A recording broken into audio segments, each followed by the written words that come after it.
La iglesia comienza en Pentecostés, donde el Espíritu Santo descendió sobre los apóstoles, la Virgen María y todas las personas presentes, que eran alrededor de 100 personas.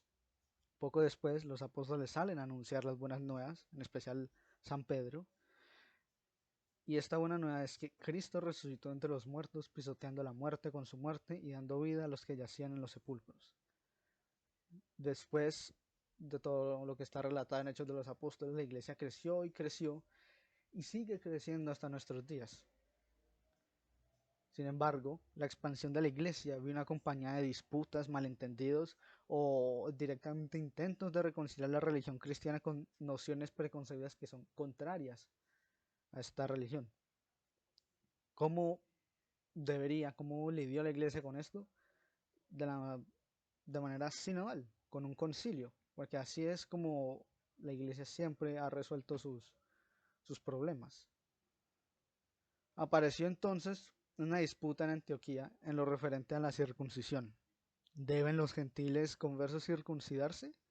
Unos, que eran llamados judaizantes, decían que sí, y esta disputa rápidamente dejó de ser una cuestión meramente local, sino que la pregunta anterior era de vital importancia para el futuro de la iglesia. Se convocó entonces un concilio en el lugar donde todo empezó, Jerusalén. En aquel concilio, el primero de muchos, cada bando dio sus argumentos.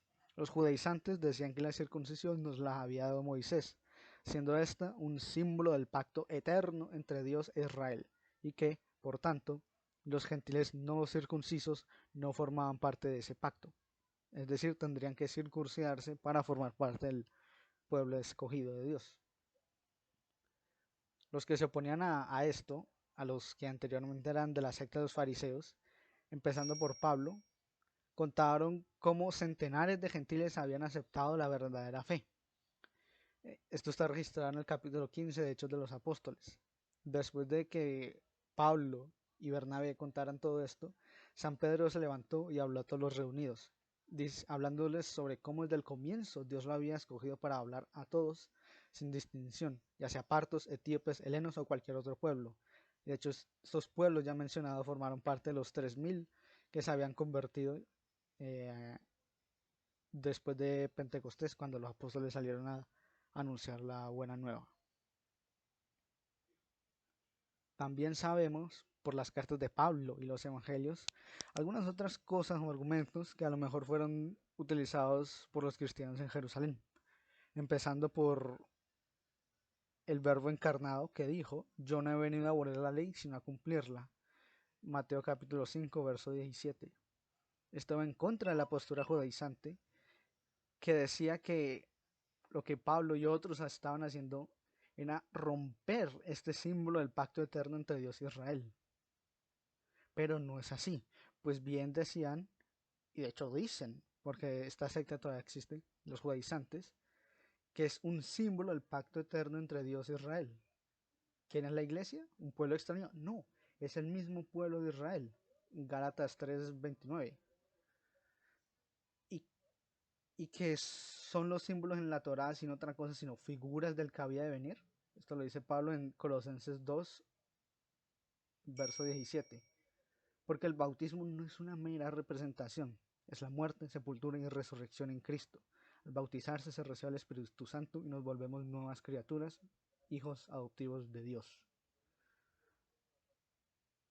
Acabado el concilio, el apóstol Santiago, hermano del Señor según la carne, estuvo de acuerdo con Pedro en no poner más cargas innecesarias. A esto se le conoce como el decreto apostólico, el cual dice, y cito: Simeón ha referido como Dios ya desde el principio intervino para procurarse entre los gentiles un pueblo para su nombre. Con esto concuerdan los oráculos de los profetas. Según está escrito: después de esto volveré y reconstruiré la tienda de David que está caída. Reconstruiré sus ruinas y la volveré a levantar, para que el resto de los hombres busquen al Señor. Y todas las naciones que han sido consagradas a mi nombre, dice el Señor, que hace estas cosas sean conocidas desde la eternidad. Por esto, continuó el apóstol, opino yo que no se debe molestar a los gentiles que se conviertan a Dios, sino escribirles que se abstengan de lo que ha sido contaminado por los ídolos, de la impureza, de los animales estrangulados y de la sangre, porque desde tiempos antiguos Moisés tiene en cada ciudad sus predicadores. Es leído cada sábado en las sinagogas. Hechos de los Apóstoles, capítulo 15, versos 14 al 21. Este decreto se decidió que fuese enviado a todas las iglesias de Dios, Antioquía, Samaria, Panfilia, etc.,